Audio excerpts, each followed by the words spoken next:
Za mu kawo muku rahoto kan farashin amfanin gona a jihohi guda uku na arewacin Najeriya. Sannan za mu kawo rahoto kan farashin takin zamani. Za kuma mu kawo rahoto kan farashin dalar Amurka a babban bankin Najeriya da kuma kasuwar bayan fage. Yau Alhamis 20 ga watan Agustan shekarar 2026, inda a duk ranar Alhamis kasuwar Bajoga da ke karamar hukumar Funakaje a jihar Gombe da ke arewa maso gabashin Najeriya ke ci. Za mu leƙa kasuwar Makarfi, za kuma mu leƙa Dandume jihar Katsina. Ga yadda farashin ya kasance, inda a yau ake sayar da buhun masara bako naira 34,000 zuwa naira 35,000 a kasuwar Bajoga. A kasuwar Makarfi an sayar da masarar naira 31,000 zuwa naira 33,000. A kasuwar Dandume kuwa jihar Katsina naira 35,000 zuwa 37,000 aka sayar da buhun masarar. Dawa a kasuwar Bajoga a yau naira 25,000 zuwa naira 27,000. A kasuwar Makarfi an sayar da dawar naira 33,000 zuwa naira 36,000. A kasuwar Dandume jihar Katsina an sayar da dawar naira 33,000 zuwa naira 37,000. Dawa tana da nau'uka mabambanta, akwai farar dawa, akwai jar dawa da dai sauransu. Gero sabo a kasuwar Bajoga a yau naira 28,000.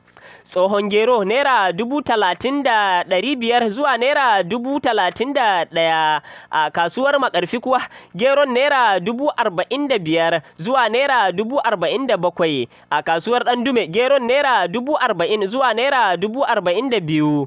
Gero a kasuwar Bajoga naira 28,000, wato sabon gero kenan. Wake a kasuwar Makarfi naira 60,000 zuwa naira 90,000 har naira 110,000. Waken yana da nau'uka mabambanta, akwai farin wake, akwai jan wake, akwai ƙananan wake, akwai manyan wake, akwai kuma sabon wake. A kasuwar Dandume waken naira 95,000 zuwa naira 110,000. Sabon wake a kasuwar Dandume naira 65,000 zuwa naira 67,000. Shinkafa a kasuwar Makarfi naira 33,000 zuwa naira 43,000. A kasuwar Dandume shinkafar naira 35,000 zuwa naira 45,000. Alkama a kasuwar Dandume naira 88,000 zuwa naira 90,000. Gyada a kasuwar Makarfi naira 130,000 zuwa naira 155,000.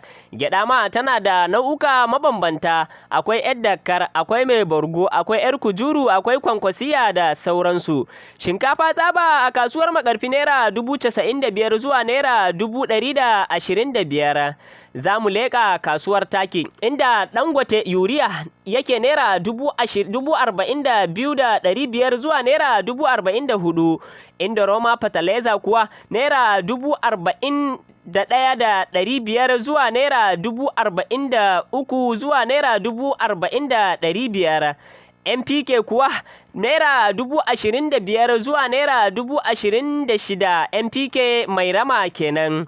Yau dai Alhamis ana cin kasuwar Giwa da kuma Bajoga karamar hukumar Funakaje a jihar Gombe, Najeriya.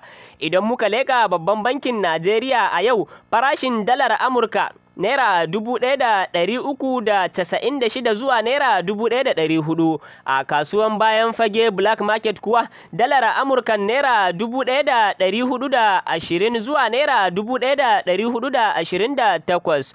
Baffa Haruna Bajoga, FVM Hausa International. Ku ci gaba da kasancewa da mu domin jin farashin amfanin gona da farashin takin zamani da kuma farashin dalar Amurka.